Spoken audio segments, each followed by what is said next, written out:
ప్రియమైన దేవుని వారలారా, అందరికీ ప్రభు నామంలో హృదయపూర్వకమైన వందనాలు తెలియజేస్తున్నాను. మన జీవితాల్లో ఆత్మీయంగా ఎదగడం అనేది చాలా ప్రాముఖ్యమైన విషయం. బైబిల్లో ఎన్నో సందేశాలు ఉన్నాయి. అన్ని సందేశాల్లో ఆత్మీయంగా ఎదగకపోతే గనక ఏ సందేశము ఎన్నిసార్లు మాట్లాడుకున్నా, ఏ సందేశము ఎన్నిసార్లు విన్నా పెద్దగా ప్రయోజనం ఉండదు. పుట్టిన మనిషి ఖచ్చితంగా ఎదగాలి. ఎదిగే క్రమం మీరు చూడండి.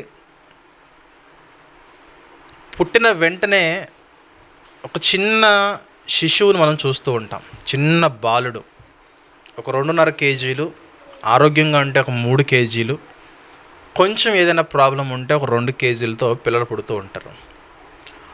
ఆ పుట్టిన పిల్లలు ఈ పిల్లోడిలో ఏ కంప్లైంట్ లేదు, మీరు తీసుకెళ్ళిపోవచ్చు అని చెబుతారు. ఒక వారం రోజుల తర్వాత లేదా 3-4 రోజుల తర్వాత డాక్టర్ గారు నిర్ధారణ చేసి, ఆ చిన్నపిల్లల డాక్టర్ కూడా చూసి, ఇతనిలో ఏ కంప్లైంట్ లేదు కాబట్టి మీరు ఇంటికి తీసుకెళ్ళి తల్లి పాల చేత మీరు ఆ బిడ్డను మీరు డెవలప్ చేయండి అని చెబుతూ ఉంటారు.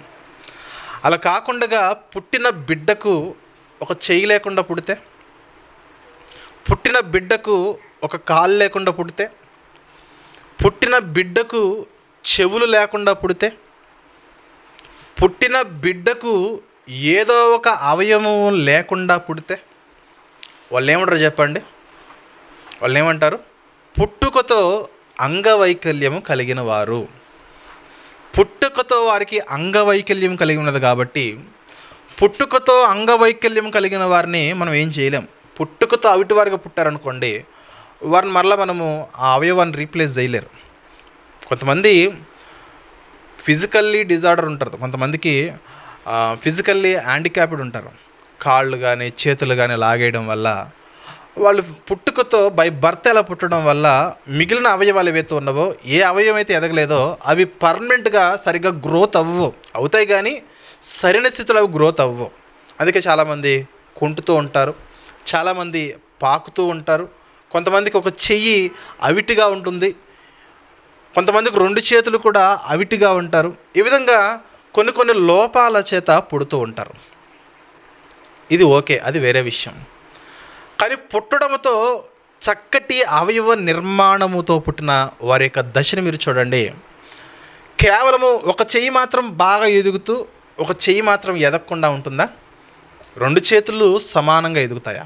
అన్నీ బాగా పుట్టిన బిడ్డ గురించి మాట్లాడుతున్నాను. పుట్టిన వెంటనే ఇతనిలో ఏ లోపము లేదని డాక్టర్ గారు ఏ బిడ్డ గురించి సర్టిఫై చేశాడో ఆ బిడ్డ యొక్క ఎదుగుదల క్రమాన్ని చూడండి. చేతులు 2 చక్కగా ఎదుగుతూ ఉంటాయి, కాళ్ళు ఒకేసారి ఎదుగుతూ ఉంటాయి. అవునా? ముందేమో చేతులు ఎదిగిపోయి తర్వాత కాళ్ళు ఎదుగుతాయా? ఎదగవు. కాళ్ళు ఒకేసారి ఎదుగుతాయి, చేతులు ఒకేసారి ఎదుగుతాయి. ఈ మొండెము బాడీ ఒకేసారి ఎదుగుతుంది. అవునా? చెవుల యొక్క సైజు పెరుగుతుంది, ముక్కు యొక్క సైజు పెరుగుతుంది, ఈ యొక్క ముఖం యొక్క సైజు పెరుగుతుంది. మన శరీరంలో ఉన్న ప్రతి ఒక్క అవయవం యొక్క సైజులు అన్నీ కూడా ఏకకాలంలో ఒకేసారి ఎదుగుతాయి. అవునా కదా? అవును. అంతేగాని ముందు చేతులు ఎదిగిపోవాలని చేతులు ఎంత అయిపోయిన తర్వాత కాళ్ళు ఎంత ఉంటే ఏంటి పరిస్థితి చెప్పండి? పుట్టినోడి కాళ్ళు ఎంత ఉంటాయి? అవునా? పుట్టినవారి కాళ్ళు ఎంత ఉంటాయి? మోకాల వరకు ఇంత, మోకాల నుంచి పైకి ఎంత ఉంటాయి పుట్టినప్పుడు. ఇక 20 సంవత్సరాలు వచ్చే వరకు అలాగే ఉండి చేతులు మాత్రం ఎంత పెద్ద అయిపోయాను అనుకోండి, ఆ ఎదుగుదలని ఏమంటారు చెప్పండి? ఈ ఎదుగుదల సరి అయిన ఎదుగుదల కాదు. ఎందుకు ఈ విషయం చెప్పానంటే, పుట్టిన ప్రతి ఒక్కరు కూడా శరీరం యొక్క ఎదుగుదల ఏదైతున్నదో సమానముగా అన్ని అవయవాలు కూడా ఏకకాలములో సమానముగా చక్కగా సమాంతరంగా అవి ఎదగాలి. అలాంటి ఎదుగుదల లేకపోతే వారిలో ఏదో ఒక లోపం ఉన్నది. పుట్టుకతో వచ్చే లోపం ఉండడం వల్ల కొన్ని అవయవాలు వారికి ఎదగట్లేదు కాబట్టి వారిని ఏమంటారంటే అంగవైకల్యం కలిగిన వారు అంటారు. అంగవైకల్యం కలిగిన వారు. కానీ సంపూర్ణమైన బిడ్డ యొక్క దశను మనం చూస్తూ ఉంటే అన్ని అవయవాలు కూడా చక్కగా ఎదుగుతూ ఉన్నాయి. దీన్ని మనము ఆత్మీయ జీవితానికి ఒకసారి మనం అప్లై చేసుకుంటే, కొంతమంది జీవితాల్లో కొన్ని అవయవాలు ఎదుగుతాయి. ఆత్మీయ జీవితంలో కొన్ని అవయవాలు మనకు ఉన్నాయి. ఒకటి ప్రార్థన, ఒకటి వాక్యము, ఒకటి విశ్వాసము, ఒకటి కృపలో అభివృద్ధి చెందడము, అవునా, నీతిలో అభివృద్ధి చెందడము, పరిశుద్ధతలో అభివృద్ధి చెందడము, ఇలా బైబిల్లో దేవుడు మన ఆత్మీయ జీవితంలో వేటిలో మీరు అభివృద్ధి చెందాలని దేవుడు మాట్లాడాడో అన్నింటిలో మనం అభివృద్ధి చెందాలి. యేసుక్రీస్తు దేని యందు అభివృద్ధి చెందాడు చెప్పండి? వయసులో అభివృద్ధి చెందాడు, జ్ఞానములో అభివృద్ధి చెందాడు, తర్వాత దేవుని దయలో అభివృద్ధి చెందాడు, మనుషుల దయలో అభివృద్ధి చెందాడు.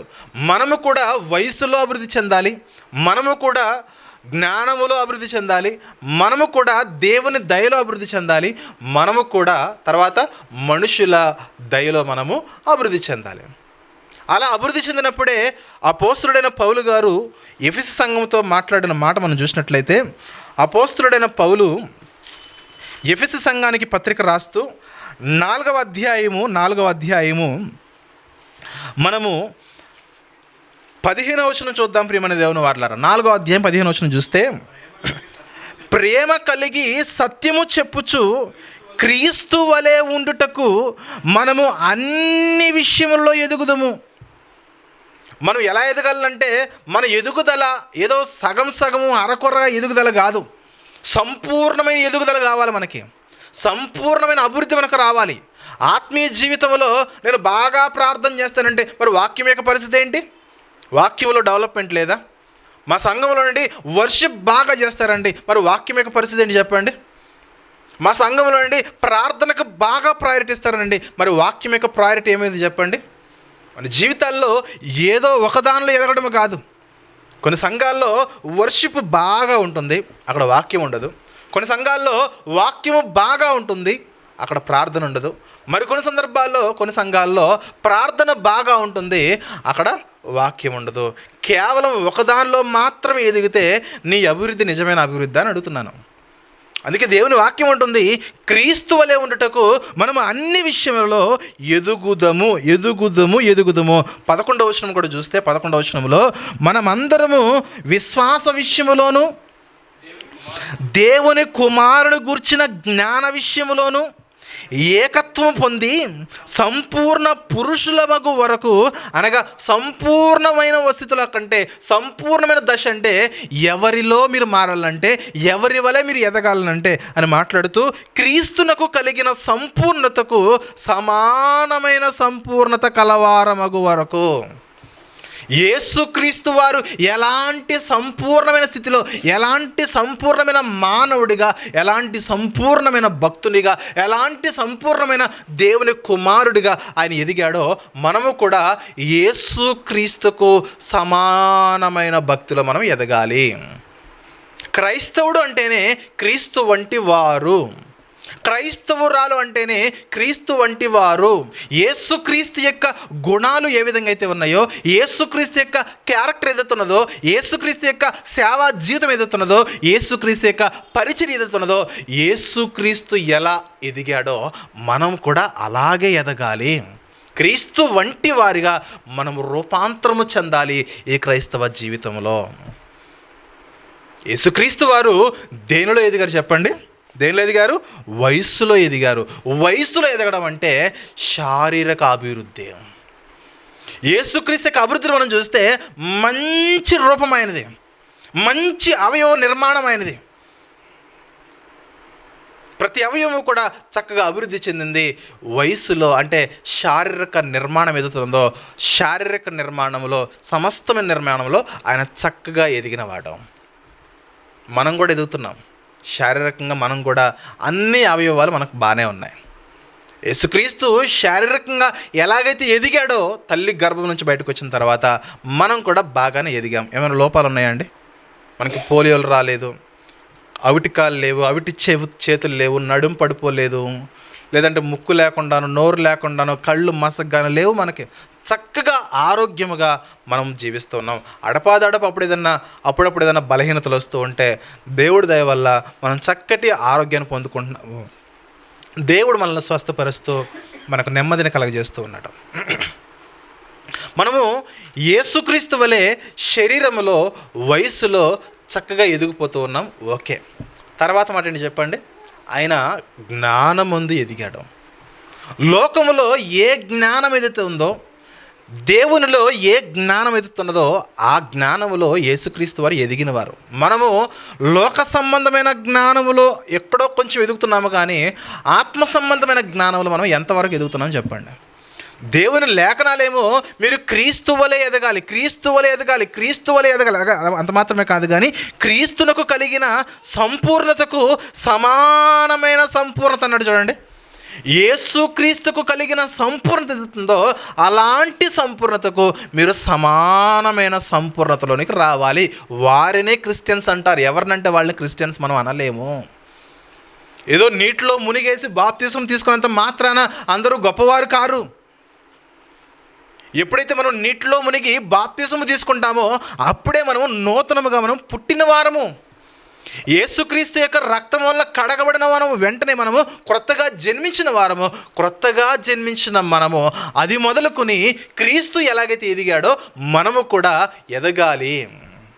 ఈ ఆత్మీయ యాత్రలో ఈ క్రొత్త జీవితంలో వయస్సులో ఎదగాలి, ఈ క్రొత్త జీవితంలో జ్ఞానములో ఎదగాలి, ఈ క్రొత్త జీవితంలో తర్వాత దేవుని దయలో ఎదగాలి, ఈ క్రొత్త జీవితంలో మనుషుల దయలో కూడా మనం ఎదగాలి. మనం ఎంతవరకు ఎదుగుతున్నాం ప్రియమైన దేవుని వాళ్ళరా? ఎంతసేపు కూడా శరీర రీతిగా అన్నీ కూడా సక్రమంగా మనం ఉంచుకుంటున్నాము కదా. ఈ శరీరానికి ఏదన్నా సమస్య వచ్చిందనుకోండి, వెంటనే హాస్పిటల్కి వెళ్ళి ట్రీట్మెంట్ చేయించుకుంటున్నాము. మరి ఆత్మీయ జీవితంలో మనకి ఎందుకు అభివృద్ధి రావట్లేదు? క్రొత్తగా జన్మించిన వెంటనే మనము క్రొత్తగా జన్మించిన మొదలుకొని మన డేస్ కౌంట్ చేస్తున్నప్పుడు అది మొదలుకొని మనము ఎందుకు దేవునిలో క్రీస్తు వలె ఎదగలేకపోతున్నాము? ఎందుకు మనము జ్ఞానములో ఎదగలేకపోతున్నాము? ఎలాంటి జ్ఞానం అంటే క్రీస్తునకు కలిగిన సంపూర్ణతలో సంపూర్ణమైన స్థితిలో క్రైస్తవ సంఘములో ఉన్న సభ్యులు ఎదగాలి. టైం తీసుకున్నా పర్వాలేదు, ఆ ఎదుగుదల చక్కగా ఎదుగుతూ ఉండాలి. ఇంత ఆకారం రావడానికి 20 ఏండ్లు 30 ఏండ్లు పడుతుంది కదా. ఎందుకంటే పుట్టిన పిల్లలు ఎంత ఉంటారు, తర్వాత ఇంత పెరుగుతూ 20 ఏండ్లు అయితే ఒక 5.5 అడుగులు 6 అడుగులు 4.5 అడుగులు ఇలా ఎదుగుతున్నారు కదా. మరి మనము ఆత్మీయంగా జన్మించిన తర్వాత మనం ఎలా ఎదగగలుగుతున్నాము? ఇది చాలా ప్రాముఖ్యమైనది. యేసుక్రీస్తు వారట శారీరకంగా ఎదిగాడు, బాగుంది. జ్ఞానములో ఎదిగాడు, అది లోక జ్ఞానం ఉన్నది, దైవ జ్ఞానం ఉన్నది. మనకు మాత్రం లోక జ్ఞానం ఉన్నది, దైవ జ్ఞానము అస్సలు నిల్లు. అలాగే తర్వాత 3వ పాయింట్ ఏంటంటే ఆయన దేవుని దయలో ఎదిగాడు. దేవుని దయలో ఎదగడం అంటే ఆధ్యాత్మికంగా ఎదగడం అనే ఆధ్యాత్మిక అభివృద్ధి. ఈరోజు చాలామంది దేవుని దయ, దేవుని కృప అనే ఈ పదాలను ఎందుకు ఉపయోగించుకుంటారంటే లోక సంబంధమైన వస్తువుల కొరకు, లోక సంబంధమైన సిరి సంపదల కొరకు, లోక సంబంధమైన ఆస్తుల కొరకు దేవుని కృపను ఉపయోగించుకుంటున్నారు. కానీ యేసుక్రీస్తు వారు దేవుని యొక్క దయను కానీ దేవుని యొక్క కృపను కానీ ఎందుకు కొరకు ఉపయోగించుకున్నారంటే ఆధ్యాత్మిక జీవితం యొక్క అభివృద్ధి కొరకు ఉపయోగించుకున్నాడు ఆయన. మన జీవితంలో మన ఆత్మీయ జీవితాలు ఎంతవరకు అభివృద్ధి చెందుతున్నాయి? తర్వాత మనుషుల దయలో, పెద్దల దయలో యేసుక్రీస్తు వారు ఎదిగినట్లుగా మనం చూస్తున్నాం. దానికి అర్థం ఏంటంటే సామాజికంగా ఎదిగాడు ఆయన. సోషల్ లైఫ్ ఏదైతే ఉన్నదో యేసుక్రీస్తు యొక్క సోషల్ లైఫ్ చాలా ప్రాముఖ్యమైనది. చుట్టూ ఉన్న బంధాలు ఎన్ని రకాలుగా తృణీకరించినా సరే, సొంత తమ్ముళ్ళు ఏమన్నారు చెప్పండి? నీకు మతి చెల్లించిందా అన్నారు. నువ్వు పిచ్చోడువా? నువ్వు చెప్పే ప్రసంగాలేంటి? నువ్వు మాట్లాడే మాటలేంటి? నువ్వు చేస్తున్న అద్భుతాలేంటి?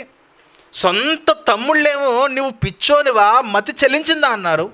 అప్పటికే పెద్ద పెద్ద సేవకులుగా, బోధకులుగా సమాజాన్ని ఏలుతున్న పరిశీలక గుంపు వచ్చి నువ్వు చేస్తున్న ఈ సూచక్రియలు, అద్భుతాలు ఏవైతే ఉన్నావో ఇవన్నీ కూడా బయల్జబూలు అధిపతి అయిన దెయ్యములకు అధిపతి వల్ల నువ్వు చేస్తున్నావే, కానీ నీలో దేవుని ఆత్మ ఎంత మాత్రం లేదని సమాజంలో నిందించారు. సొంత బంధువులు కూడా, సొంత తమ్ముళ్ళు కూడా ఆయన నిందించి అవహేళన చేస్తూ ఉంటే ఎంతసేపు కూడా ఆయన దేవునిలో ఆధ్యాత్మికంగా, సామాజికంగా అందరి దగ్గర కూడా మంచి పేరే తెచ్చుకున్నాడు. కానీ ఎవరిని కూడా ఆయన కించపరిచినట్లుగా మాట్లాడిన దాఖలాలు యేసుక్రీస్తు జీవితంలో లేదు. ప్రియులారా, అలా ఎదగాలి మనం. మన ఎదుగుదల అలా ఉండాలి. గమనిస్తున్నారా? మన జీవితాల్లో మనం వినే వర్తమానాలు కూడా ఎలా ఉన్నాయో మనం గమనించాలి. మనం వింటున్న వర్తమానాలు అవి దేవునికి దగ్గర చేస్తున్నాయా, లేదా మనం వింటున్న వర్తమానాలు లోకానికి దగ్గర చేస్తూ ఉన్నాయా? ఈరోజు ఎంతసేపు కూడా లోక సంబంధమైన వర్తమానాలు, లోకములో మీరు దేన్నో సంపాదించుకోవచ్చు అనే వర్తమానాలు ఎక్కువైపోతున్నాయి. కానీ మీరు దేవునికి కనెక్ట్ అయిపోవాలండి, మీరు దేవునికి దగ్గరైపోవాలని చెప్పే వర్తమానాలు ఈరోజు కనుమరుగైపోతున్నాయి. జాగ్రత్త. అందుకే మనం బ్రతికితే ఆత్మీయ జీవితంలో క్రీస్తు వంటి వారు ఎలా అయితే ఎదిగారో అలా మనం ఎదగాలి. క్రీస్తు వంటి వారి వలె మనం ఎదగాలి. ఆయన వయసులో ఎదిగాడు, మనం ఎదిగేస్తున్నాం వయసులో. ఒక మాటలో చెప్పాలంటే అలా గాలికి ఎదిగేస్తున్నామంటే. తర్వాత జ్ఞానము, దేవుని జ్ఞానము ఎంతవరకు మనం ఎదుగుతున్నాము? దేవుని దయలో ఆధ్యాత్మిక జీవితంలో ఎంతవరకు మనం డెవలప్ అవుతున్నాం? మనుషుల దయలో, ఈ మనుషులందరూ మన చుట్టూ ఉన్నారు కదా, ఎన్నో బంధాలు ఉన్నాయి, ఎన్నో రిలేషన్షిప్స్ ఉన్నాయి. వీటందరి జీవితాల్లో సామాజికంగా మనం ఎలా ఎదగగలుగుతున్నాము, సామాజికంగా మనం ఏ విధంగా అభివృద్ధి చెందుతున్నాము? అందుకే ఈ పాయింట్ మనం బేస్ చేసుకుని ఈరోజు మనం వాక్యంలోకి వెళ్దాం. ప్రియులారా, చాలా జాగ్రత్తగా వినండి. ఈరోజు యేసుక్రీస్తు యొక్క అభివృద్ధిలో వయసులో అంటే ఆటోమేటిక్గా ఆయన దయ వల్ల మనం ఎదుగుతూ వెళ్ళిపోతున్నాము, మంచి ఆహారం వల్ల ఎదుగుతున్నాము, లేదంటే చిన్న అనారోగ్య సమస్య వస్తే హాస్పిటల్లో చూపించుకోవడం వల్ల, దేవుని యొక్క కాపుదల ఉండడం వల్ల, దేవుడిచ్చే స్వస్థత వల్ల మనం ఎదుగుతున్నాము. దానిలో మన పెద్ద ప్రమేయం అంటూ ఏది లేదు. మంచి ఫుడ్ తీసుకుంటూ దేవుని మీద ఆధారపడి మంచి మెడిసిన్ వేసుకుంటే ఎదుగుతాము. మరి దేవుని జ్ఞానం ఏంటి పరిస్థితి? దేవుని జ్ఞానములో, దేవుని వాక్యములో మనం ఎంతవరకు ఎదగగలుగుతున్నాము అనే వాస్తవాన్ని మీరు గమనించాలి. ఆత్మ సంబంధమైన బోధ ఎదుగుతున్నదో ఆ బోధలో మనం ఎంతవరకు ఎదగలుగుతున్నాము? ఈరోజు చాలామంది ప్రసంగాలు చేసే ప్రసంగికులు ఉన్నారు. అనుదిన వాగ్దానం అని రోజుకొక మెసేజ్ పెడతారు, రోజుకొక వీడియో పెడతారు. ఒక 5 నిమిషాలు, ఒక 10 నిమిషాలు, ఒక అరగంటనో అనుదిన వాగ్దానము. అనుదినము వాగ్దానమే ఎందుకు ఇవ్వాలి? బైబిల్ అంతా మీరు చదివితే 66 పుస్తకాల్లో వాగ్దానాలు మాత్రమే ఉన్నాయా? వాగ్దానాలు మాత్రమే లేదు. బైబిల్లో ధర్మశాస్త్రం ఉన్నది, బైబిల్లో చరిత్ర ఉన్నది, బైబిల్లో ప్రవచనం ఉన్నది, బైబిల్లో సిద్ధాంతం ఉన్నది, బైబిల్లో జ్ఞానం ఉన్నది, బైబిల్లో వాగ్దానములు ఉన్నవి, బైబిల్లో ఆదరణ మాటలు ఉన్నవి, బైబిల్లో బుద్ధి చెప్పే మాటలు ఉన్నవి, బైబిల్లో హెచ్చరించే మాటలు ఉన్నవి, బైబిల్లో గద్దించే మాటలు ఉన్నవి. ఏవి చెప్పకుండా కేవలం బైబిల్లో రాయబడిన వాగ్దానములనే, కేవలం వాగ్దానాలు మాత్రం ఎందుకు చెప్పాలి? అసలు వాగ్దానమును పొందుకోవాలంటే నిబంధన చెప్పాలి కదా. బైబిల్లో దేవుడు ఊరికే ఎవరికి వాగ్దానాలు ఇవ్వలేదు. వాగ్దానం ఇవ్వడం కంటే ముందు నిబంధనలు ఇచ్చాడు. ధర్మశాస్త్రంలో నిబంధనలు ఉన్నాయి, నిబంధనల ప్రకారంగా బ్రతికితే వాగ్దానం అన్నాడు. మన ఎంతసేపు కూడా ధర్మశాస్త్రం పక్కన పెట్టేశారు, ప్రవచనాలు పక్కన పెట్టేశారు, ప్రవక్తలను పక్కన పెట్టేశారు, చరిత్ర పక్కన పెట్టేశారు, జ్ఞానాన్ని పక్కన పెట్టేశారు, గద్దింపు వద్దన్నారు, సిద్ధాంతం వద్దన్నారు, హెచ్చరిక మాటలు వద్దన్నారు, సరిచేసే మాటలు వద్దన్నారు. మాకు కేవలము వాగ్దానాలు మాత్రమే కావాలని వాగ్దానాల గురించి మాత్రమే ఎందుకు బోధ చేయాలి ప్రతిరోజు? అంటే వాగ్దానాల గురించి చెప్పొద్దు అనేది కాదు నా ఉద్దేశము. వాగ్దానాల గురించి చెప్పే కంటే ముందు వాగ్దానాన్ని పొందుకోవాలంటే నిబంధన ప్రకారం నడవాలి. మన జీవితాల్లో బైబిల్లో కేవలము వాగ్దానంలో మాత్రమే మనం ఎందుకు కోరుకుంటున్నాము? అక్కడ సమస్య వచ్చింది. ఒక క్రైస్తవుడు ఎదగకపోవడానికి గల ప్రధానమైన కారణం ఏంటంటే ఎంతసేపు చెబుతున్న బోధలు వాగ్దాన సంబంధమైన బోధలు ఉన్నవి, ఆదరణతో కూడిన బోధలు ఉన్నవి. బైబిల్లో కేవలము వాగ్దానము, ఆదరణ, నెమ్మది మాత్రమే కాదు. బైబిల్లో ధర్మశాస్త్రము, చరిత్ర, ప్రవచనము, జ్ఞానము, సిద్ధాంతము, వాగ్దానము, నిబంధనలు, హెచ్చరికలు, గద్దింపులు, సరిచేసే మాటలు, పరిశుద్ధునిగా మార్చే మాటలు ఎన్నో ఉన్నాయి.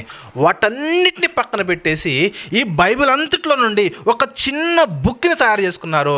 ఆ బుక్కు పెట్టబడిన పేరే వాగ్దానము అన్నారు, ప్రామిస్. ఇలా అయితే సంఘాలు ఎలా ఎదగలిగితే చెప్పండి? ఇలా అయితే క్రీస్తు వారు ఎలా ఎదిగారో ఎవరు ఎదగలరో చెప్పండి? యేసుక్రీస్తు వారి వల్ల యేసుక్రీస్తు వారికి ధర్మశాస్త్రం తెలుసు.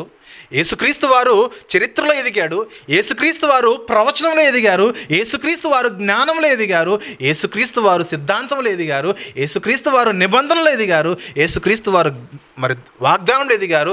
యేసుక్రీస్తు వారు గద్దింపులో ఎదిగారు. యేసుక్రీస్తు వారు బోధ మనం చూస్తూ ఉంటే హెచ్చరికలు చేశాడు, ఆజ్ఞాపించాడు, సరి చేశాడు, మనుషులను పరిశుద్ధులుగా మార్చాడు. మనమెందుకు అలాంటి బోధలు చేయలేకపోతూ ఉన్నాము? మనం ఎందుకు అలాంటి బోధలు మనం వినలేకపోతూ ఉన్నాము?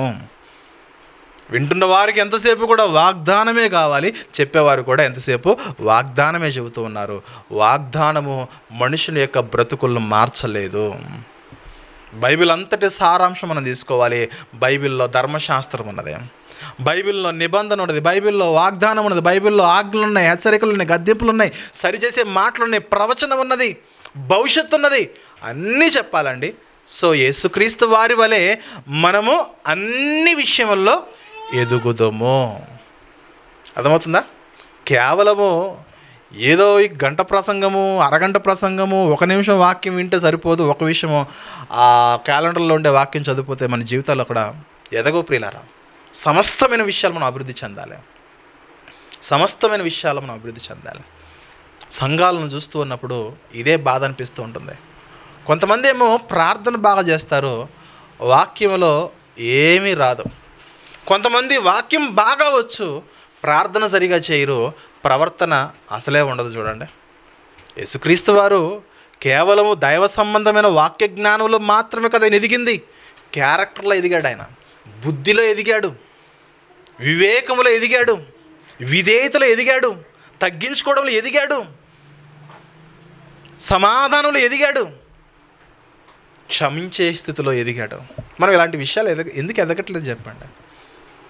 యేసుక్రీస్తు యొక్క పేరు పెట్టుకున్న మనం ఎందుకు యేసుక్రీస్తు వారి వలె అన్ని విషయాలు ఎదగట్లేదు? ఎందుకని?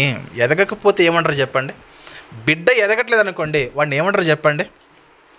అంగవైకల్యం అండి. అవునా? మానసికంగా ఎదగకపోతే మానసిక అంగవైకల్యము, ఫిజికల్లీ హ్యాండికాప్డ్.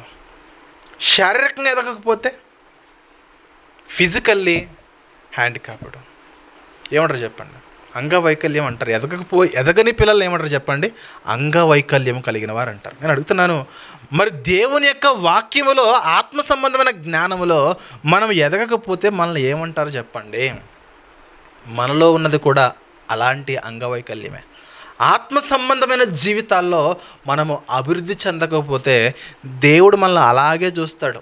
కొన్ని పదాలు ఉపయోగిస్తే మనకు బాధ అనిపిస్తుంది, కానీ నిజానికి దేవుని యొద్ద మనం అలానే బ్రతుకుతూ ఉన్నాము. ఎదగట్లేదండి వీళ్ళు. ఏం చెబితే ఎదుగుతారు? ఏది నేర్పిస్తే ఎదుగుతారు? ఏది బోధిస్తే ఎదుగుతారు?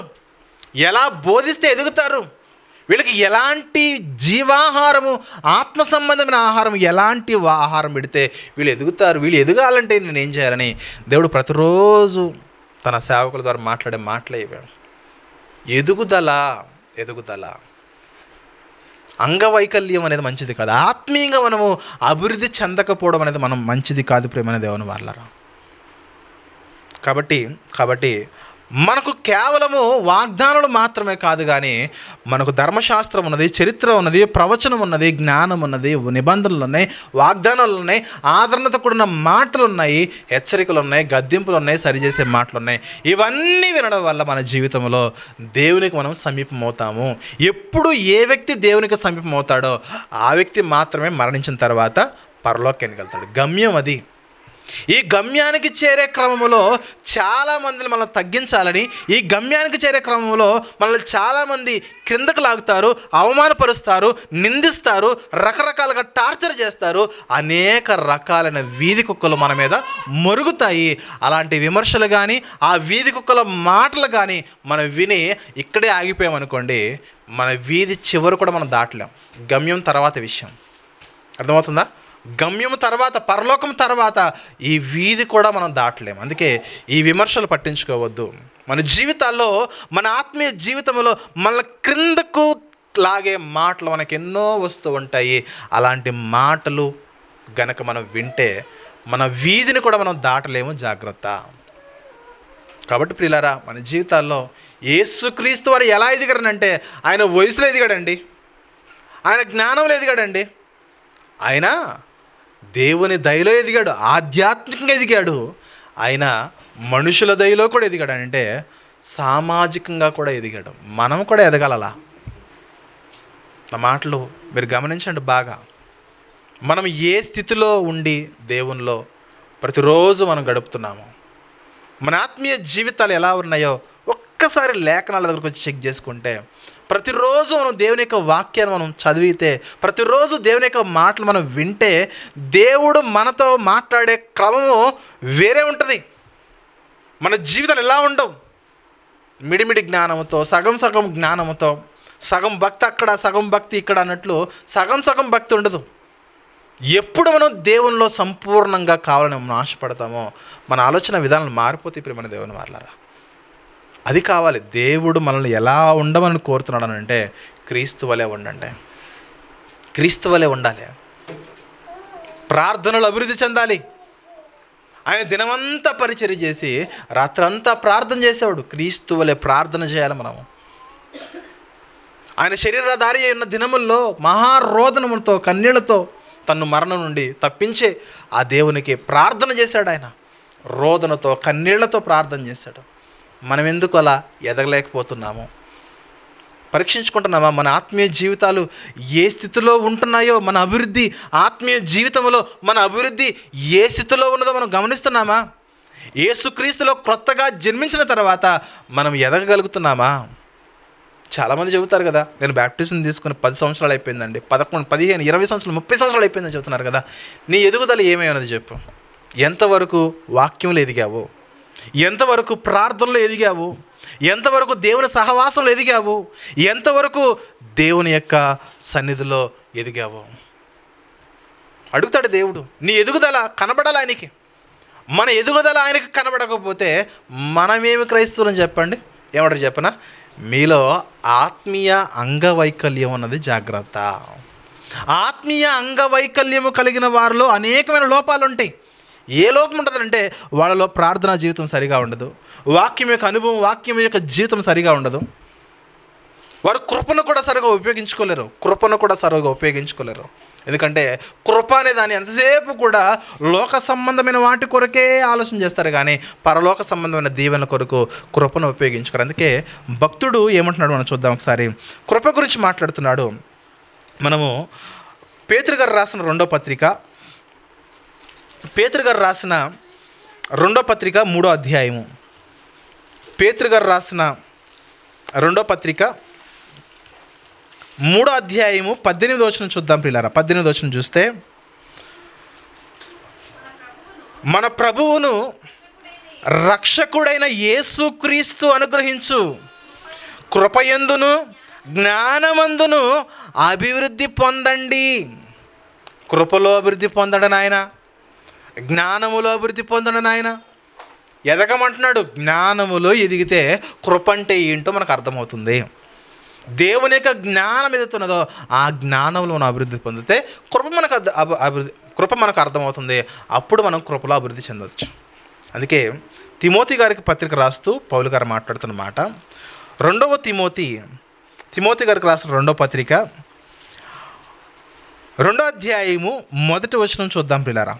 తిమోతి గారికి రాసిన 2వ పత్రిక 2వ అధ్యాయం 1వ వచనం చూస్తే, నా కుమారుడా, క్రీస్తు యేసునందున్న కృపచేత బలవంతుడుగా. కృపలో మీరు బలహీనంగా ఉండొద్దు, కృపలో మీరు బలవంతులు కావాలి. కృపలో బలవంతులు కావడం అంటే అసలు కృప యొక్క అర్థం తెలుసుకోవాలి. కృప యొక్క అర్థం ఏంటి? పాపముల చేత, అపరాధముల చేత మనం అందరం కూడా చచ్చిపోయి నరకానికి చేజారిపోతున్న స్థితిలో ఉన్నప్పుడు దేవుడు ఏ యోగ్యత లేని మన పట్ల తన కనుదృష్టి ఉంచి తన కృపను మనకిచ్చి మన నరకానికి వెళ్ళిపోకుండా మనం సంరక్షించాడు. కృప చేత మనం రక్షించబడ్డాము. ఆ కృపను పొందుకున్న మనము ఈ కృప అనేది రక్షణకరమైన జీవితాల కొరకు, ఆత్మ సంబంధమైన జీవితాల కొరకు మనం ఉపయోగించుకోవాలి. కృప అనేది పరలోక సంబంధమైన దీవెనది. అంతేగాని కృప అనేది ఈ లోకములో వస్తు సంపదలను సమకూర్చేది కాదు. లోక సంబంధమైన ఆశీర్వాదాల కొరకు కృపను మనం వినియోగించుకోవడం కాదు. కృపలో మీరు బలవంతుడు కావాలి అని చెబుతూ తర్వాత అంటున్నాడు 2వ వచనంలో, నీవు అనేక సాక్షులు ఎదుట నా వలన వినిన సంగతులను ఇతరులకు బోధించుటకు సామర్థ్యము కల నమ్మకమైన మనుషులకు అప్పగించుము. క్రీస్తు యేసు యొక్క మంచి సైనికుని వలె నాతో కూడా శ్రమను అనుభవించుము. ఎన్ని విషయాలు చెబుతున్నాడు? కృపలో బలవంతుడు కావడం అంటే, కృపలో ఎదగడం అంటే నువ్వేం చేయాలంటే నీవు దేవుని జ్ఞానంలో ఎదగాలి. నీవు అనేక మందికి ఈ కృపను, ఈ వాక్యమును నువ్వు అప్పగించాలి. కృపలో ఎదగడం అంటే చెప్పనా? కృపలో ఎదగడం అంటే అనేక మందికి నీవు దేవుని యొక్క వాక్యాన్ని నువ్వు నేర్పించాలి. నీవు నేర్పించాలంటే నీవు ముందు వాక్యాన్ని నేర్పించుకోవాలి. నీవు ముందు వాక్యాన్ని నేర్చుకోవాలి. కృపలో ఎదగడం అంటే అంటున్నాడు, మంచి సైనికుల వలె నాతో కూడా శ్రమను అనుభవించు. ఎవరైతే యేసుక్రీస్తు యొక్క శ్రమలు అనుభవిస్తున్నారో వారి యొద్ద కృప ఉన్నట్టు. లోక సంబంధమైన శ్రమల గురించి మాట్లాడలేదు. పరిచర్య చేయడం వల్ల నిజమైన క్రైస్తవుడి వలె, నిజమైన భక్తుడి వలె నువ్వు బ్రతకడం వల్ల నీకు ఏదైతే శ్రమ వస్తుందో ఆ శ్రమ కృపలో శ్రమ. అదే కృప వలన వస్తున్న శ్రమ. అలాంటి శ్రమలు నీవు అనుభవించాలి. అర్థమవుతుందా? లోకంలో ఉన్న బోధలు వేరు, బైబిల్ చెప్పే బోధలు వేరు. చాలా జాగ్రత్తగా వినాలి. ఇలాంటి కృపలో మనము ఎదగాలి. ఇలాంటి కృపలో మనము అభివృద్ధి చెందాలి. ఇలాంటి కృపలో మనం అభివృద్ధి చెందాలి. ఇంకా చెప్పుకుంటూ పోతే విశ్వాసములు అభివృద్ధి చెందండి. విశ్వాసములు అభివృద్ధి చెందండి. ఒకరోజు అపోస్తులు యేసుక్రీస్తు యొద్దకు వచ్చి, ప్రభువా మా విశ్వాసము వృద్ధి పొందించవారు అడిగారు. లూకాసు వార్త 17వ అధ్యాయంలో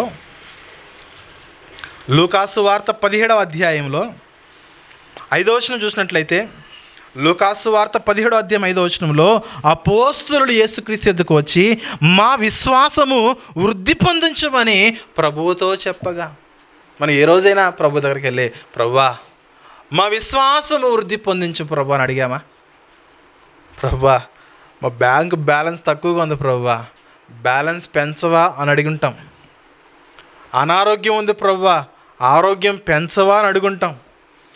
ఆర్థిక పరిస్థితులు సరిగా లేవు ప్రభువా, ఇవి పెంచవా అని అడుగుతూ ఉంటాం. అంతేగాని ప్రభువా విశ్వాసములో నేను బలహీనంగా ఉన్నాను ప్రభువా, నా విశ్వాసమును వృద్ధి పొందించవా. నీ కృపలో నేను బలహీనంగా ఉన్నాను ప్రభువా, నీ కృపలో నేను వృద్ధి పొందించవా అని అడిగాము మనము. పరిశుద్ధతలో బలహీనంగా ఉన్నాం ప్రభువా, పరిశుద్ధతలో నన్ను వృద్ధి పొందించమని అడిగామా? అడగలేదు. అంటే పరలోక ప్రయాణానికి ఏవైతే కావాలో వాటిని మనం అడగడం మానేశాము. చచ్చిపోయేంత వరకు బ్రతకడానికి ఏవైతే కావాలో వాటిని మాత్రం ప్రతిరోజు అడుగుతున్నాం. చూడండి, అవునా కాదా? ఎస్. సమాధి దాటుకుని ముందుకు వెళ్ళే జీవితం ఏదవుతున్నదో అది పరలోక ప్రయాణం అయితే, ఆ పరలోక ప్రయాణమునకు ఏవైతే కావాలో, ఏం కావాలి చెప్పండి? కృప కావాలి, జ్ఞానము కావాలి, పరిశుద్ధత కావాలి, విశ్వాసము కావాలి, నీతి కావాలి, సత్యము కావాలి, దేవుని వాక్యము కావాలి, ప్రార్థన జీవితము కావాలి. వీటి కొరకు మనిషి అడగడం మానేశాడు. వీటిలో అభివృద్ధి చెందాలనే ఆలోచన లేకుండానే. కానీ సమాధి వరకు, శ్మశానం వరకు, ఆ పెట్టెలో పెట్టేంత వరకు ఏవైతే కావాలో వాటి గురించి మాత్రము ప్రతిరోజు అడిగేస్తున్నాడు మనిషి. ఈ మనిషిని ఏమనాలి చెప్పండి? ఎలాంటి మనిషి కొరక యేసుక్రీస్తు వారి లోకానికి వచ్చి ప్రాణం పెట్టింది? ఇది సమాధి వరకు నువ్వు బ్రతకడానికి ఏవైతే కావాలో వాటి కొరక యేసుక్రీస్తు వారు ఈ లోకానికి వచ్చి ప్రాణం పెట్టి రక్తము కార్చి సిలువలో ఆయన త్యాగం అయిపోయింది. ఎందుకు చెప్పండి? ఈరోజు క్రైస్తవులుగా మారిన మనము కూడా అన్యజనులు అడిగినట్లుగా సమాధి వరకు ఏవైతే కావాలో, సమాధి వరకు ఏ పనిముట్లయితే కావాలో వాటిని మాత్రమే కోరుకుంటే ఎలా? మనం కోరాల్సింది ఈ సమాధి దాటిన తర్వాత, మరణము దాటిన తర్వాత ఏవైతే మనకు నిత్య జీవాన్ని ఇవ్వగలవో వాటిలో మనం అభివృద్ధి చెందాలి. వాటిలో దేవుని వాక్యం ఉన్నది, వాటిలో ప్రార్థన ఉన్నది, వాటిలో దేవుని సన్నిధి ఉన్నది, పరిశుద్ధత ఉన్నది, కృప ఉన్నది, నీతి ఉన్నది. యథార్థత ఉన్నది, అలాగే విశ్వాసం ఉన్నది. తద్వారా మనమందరం కూడా పరిశుద్ధులుగా మార్చబడతాం. అప్పుడే మనం పరలోకానికి చేర్చగలుగుతాం ప్రియులారా. ఇలాంటి మాటలు సంఘాలకి చాలా అవసరము. ఇలాంటి విషయాల్లో మనం ఎందుకు ఎదగలేకపోతున్నాం? వచ్చి అడుగుతున్నారు, అపోస్తలులు వచ్చి అడుగుతున్నారు, ప్రభువా విశ్వాసములో వృద్ధి చెందించం ప్రభువా. ఇంతకీ విశ్వాసం ఏంటి చెప్పండి? చచ్చిపోయిన మరొక జీవితం ఉన్నది, అది విశ్వాసము. దేవుడు మృతులను సహితము సజీవులుగా మార్చువాడనే విశ్వాసము అబ్రహాముకు ఉండడం వల్ల అబ్రహాము విశ్వాసులకు తండ్రిగా మారాడు. అలాంటి విశ్వాసం మనకు రావాలి. ఒక క్రైస్తవుడు ఎంతసేపు కూడా ఈ సాధారణమైన ఈ శరీర సంబంధమైన జర్నీ గురించి ఆలోచించడం కాదు. ఈ జర్నీ అందరికీ వచ్చేస్తుంది. క్రైస్తవులకు రాకపోయినా, లోకంలో బ్రతికినా కూడా అందరి జీవితాలు సాఫీగా పోషించబడతాయి. కావలసినవి కూడా దేవుడు అనుగ్రహిస్తాడు, అన్నీ వెళ్ళిపోతాయి. కానీ మరణము తర్వాత ఏ జీవితం అయితే ఉన్నదో ఆ జీవితాన్ని పొందుకోవాలంటే మనము కోరాల్సింది దేవుని జ్ఞానంలో ఎదగాలి. యేసుక్రీస్తు వారు ఎలా ఎదిగారు చెప్పండి? కేవలం మనలా శారీరకంగా మాత్రమే కాదు, వయసులో మాత్రం ఎదగలేదు. ఆయన వయసులోని ఎదిగాడు, లోక జ్ఞానంలో ఎదిగాడు, దేవుని జ్ఞానంలో ఎదిగాడు. దేవుని దయ అంటే ఆధ్యాత్మికంగా ఎదిగాడు, మనుషుల దయ అంటే సామాజికంగా ఎదిగాడు. మీరు గమనించండి, మనం సామాజికంగా ఎంతవరకు ఎదగలుగుతున్నాం చెప్పండి? సామాజికంగా అంటే అందరినీ మనము ఎంతవరకు ప్రేమించగలుగుతున్నాము? నిన్ను వలే నీ పొరుగు వారిని ప్రేమించండి. నీ కుటుంబ బంధాలు ఏవైతే ఉన్నావో అన్ని బంధాలను కూడా ప్రేమ కలిగి వ్యవహరించండి. నిజం. ఈ విషయంలో మన భక్తి జీవితంలో మనకు వాక్యంలో బాగానే ఉన్నా, ప్రార్థనలో బాగానే ఉన్నా, ఇక్కడికి వచ్చిన తర్వాత సామాజిక జీవితంకి వచ్చిన తర్వాత మనం ఫెయిల్ అయిపోతున్నాము. ఆధ్యాత్మిక జీవితం సరిగా ఉన్నా సరే సామాజిక సోషల్ లైఫ్ ఏదైతే ఉన్నదో ఈ సోషల్ లైఫ్లో మనం ఫెయిల్ అయిపోతున్నాం. జాగ్రత్త. నిన్ను వలె నీ పొరుగు వారిని ప్రేమించండి. నీవు తప్పు చేసినప్పుడు ఎలాగైతే క్షమాపణ కావాలని నువ్వు కోరుకుంటావో, ఎదుటివారు తప్పు చేసినప్పుడు కూడా అలా క్షమించే హృదయం నీకు ఉండాలి. నీవు పొరపాటు ఒక మాట జారినప్పుడు అయ్యో తొందరపాటు కలిగిన అనేసానే అనే భావన నీకు వస్తుంది కదా. ఎదుటివారు కూడా ఒక మాట అన్నప్పుడు అలాంటి ఫీలింగ్తో మనం ఉండాలి ప్రియులారా. సోషల్ లైఫ్ బాగున్న వాడికి శత్రువుడు అనేవాడు ఉండడు. నీ శత్రువును కూడా ప్రేమించండి అని అన్నారు కదా. ఎందుకంటే సోషల్ లైఫ్ బాగుంది యేసుక్రీస్తు వారిదే. సామాజిక లైఫ్ బాగుంది. మన సోషల్ లైఫ్లు ఎలా ఉన్నాయి? మనం కేవలం ఆత్మీయులతో మాత్రమే మంచి సోషల్ లైఫ్ మెయింటైన్ చేస్తూ అన్యులతో ఇష్టానుసారంగా బ్రతుకుతున్నామా? అవును, కొంతమంది మాట్లాడే విధానము ఆత్మీయులతో మాత్రము బ్రదర్ సిస్టర్ ఎలా ఉన్నారు, వందనాలు, ప్రైజ్ ది లార్డ్. అన్యులు రాగానే మన యాక్సెంట్ మారిపోతుంది, యాస మారిపోతుంది, భాష మారిపోతుంది, పదాలు మారిపోతాయి. చూడండి ఎలా ఉండదు నీ సోషల్ లైఫ్. నీ వాళ్ళు నువ్వు ప్రేమించగలుగుతున్నావు, నీ వాళ్ళు కాని వారిని నువ్వు ఎందుకు ప్రేమించలేకపోతున్నావు? సోషల్ లైఫ్ ఎలా ఉన్నది? యేసుక్రీస్తు యొక్క సోషల్ లైఫ్ బాగుంది. అందుకే ఆయన వలె మనము ఎదగాలి. యేసుక్రీస్తు వారు ఏ విషయాలు ఎదగడు చెప్పండి? వయసులో, జ్ఞానములో, ఆధ్యాత్మిక లైఫ్గా పిలువబడుతున్న దేవుని దయలో, సోషల్ లైఫ్గా పిలువబడుతున్న మనుషుల దయలో ఎదిగాడు. మనము కూడా ఇలా ఎదిగితే మన బంధాలు, మన జీవితాలు, మన సంబంధాలు, దేవునితో సంబంధం బాగుంటుంది, మనుషులతో సంబంధం కూడా బాగుంటుంది. అలా మనం ఎదిగితేనే క్రీస్తు వలె ఎదిగిన వారుగా మనం తయారవుతాం. విశ్వాసంలో డెవలప్ అవ్వాలి, కృపలో డెవలప్ అవ్వాలి. ఈ విశ్వాసంలో డెవలప్ అనేది ఒక మెసేజ్, కృపలో అభివృద్ధి చెందడం ఒక మెసేజ్, నీతిలో అభివృద్ధి చెందడం ఒక మెసేజ్, పరిశుద్ధతలో అభివృద్ధి చెందడం ఒక మెసేజ్. మాట్లాడుకుంటూ పోతే మన జీవితాల్లో సమాధానంలో అభివృద్ధి చెందాలి.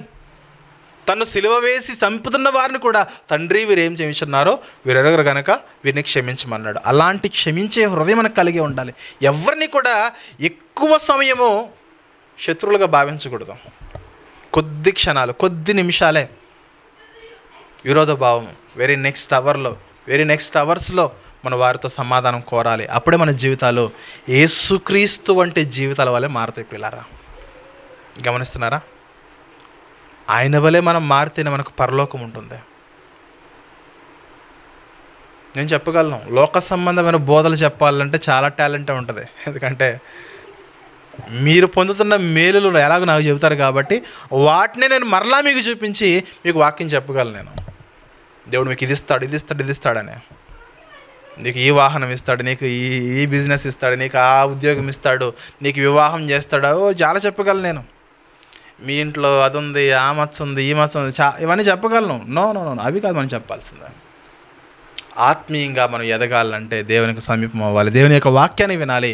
కేవలం మనము ఏదో దేవుడు చేసే మేలులు వాగ్దానాలు మాత్రమే కాదు, కానీ బైబిల్ ఏమని చెప్పండి, ధర్మశాస్త్రం ఉన్నది, చరిత్ర ఉన్నది, ప్రవచనం ఉన్నది, సిద్ధాంతం ఉన్నది, నిబంధనలు ఉన్నవి, ఆజ్ఞలు ఉన్నాయి, వాగ్దానాలు ఉన్నాయి, హెచ్చరికలు ఉన్నాయి, సరిచేసే మాటలు ఉన్నాయి, బుద్ధి చెప్పే మాటలు ఉన్నాయి. ప్రస్తుత సమాజానికి కావాల్సినది ఈ మాటలే. జ్ఞానమంతా నేర్చుకుంటే ప్రభుతో మనం సమానులుగా ఎంచబడతాము. ఆధ్యాత్మికంగా మనం ఎదిగితే ప్రభుతో మనం సమానులుగా ఎంచబడతాము. సామాజికంగా ఎదిగితే మనం ప్రభుతో మనం సమానంగా ఎంచబడతాము. అప్పుడే మనము నిత్య జీవమునకు వారసులుగా మనం మార్చబడతాము. కాబట్టి ప్రియులారా, మనమందరం కూడా దేవునికి అత్యంత సమీపంగా మారాలంటే బైబిల్ని మనం విడిచిపెట్టి బ్రతకూడదు, దేవుని మాటను విడిచిపెట్టి మనం బ్రతకూడదు. ఎప్పుడు మనం దేవుని మాటను విడిచిపెట్టి బ్రతుకుతామో అప్పుడు ఖచ్చితంగా మనలోనికి సాతాను యొక్క రంగప్రవేశం చేసి ఏం చేస్తుంది చెప్పండి, ఏం చేస్తుంది? ఫస్ట్ సామాజికంగా ఫెయిల్ అయిపోతాం, రివర్స్ వెళ్ళిపోతాం. ఎప్పుడు మనం దేవుని యొక్క సన్నిధిని, దేవుని యొక్క వాక్యాన్ని వదిలిపెడతామో ఫస్ట్ మనకు సామాజికంగా ఫెయిల్ అవుతాం. అంటే భార్య మొదలుకొని, భర్త మొదలుకొని, చుట్టూ బంధాలు ఏవైతే ఉన్నావో సామాజిక బంధాలు మనకు నిర్వీర్యం అయిపోతాయి. తర్వాత దేవునితో ఆధ్యాత్మిక బంధం ఫెయిల్ అయిపోతుంది. తర్వాత మనం వాక్యము చదవము, తద్వారా జ్ఞానములో మనం ఫెయిల్ అయిపోతాము. తర్వాత ఎప్పుడైతే ఈ 3 ఫెయిల్ అయ్యాయో మన జీవితాల్లో దీర్ఘమైన శోధనలు వచ్చేస్తాయి. శోధనలు ఆలోచనలు రావడం వల్ల ఏమొస్తుంది చెప్పండి, తలకాయ నొప్పులు వచ్చేస్తే తద్వారా ఆరోగ్యం కూడా పాడైపోతుంది. ఎప్పుడైతే ఆరోగ్యం పాడైపోతుందో ఈ ఫిజికల్గా ఎదగడం కూడా మనము కొలాప్స్ అయిపోతుంది. సో కాబట్టి ప్రియులారా, దేవునికి సమీపంగా ఉంటే ఎంత మంచిదో మీరు గమనించండి. ఆరోగ్యం బాగుండాలన్నా, మానసికంగా బాగుండాలన్నా, ఆత్మీయంగా బాగుండాలన్నా, సోషల్ లైఫ్ బాగుండాలన్నా దేవుని యొక్క పరిపూర్ణమైన వాత్సల్యత, కనికరము, కృప వీటన్నిటిని ఉపయోగించుకుని దేవునిలో మనము బలాన్ని పొందుకోవాలి. ప్రియులారా, పొందుకుంటారు అనుకుంటున్నాను. దేవుని యొక్క వాక్యానికి ఎప్పుడు సమీపంగా ఉండండి, దేవునికి దగ్గరగా బ్రతకండి. చచ్చిపోతే జీవం అన్నది, చచ్చిపోతే మరొక లోకం ఉన్నది, అది పరలోకం. అక్కడికి వెళ్ళాలంటే వాక్యానుసారంగా మన జీవితాల బ్రతుకులు మార్చుకోవాలి. ప్రియులారా, మంచిదండి.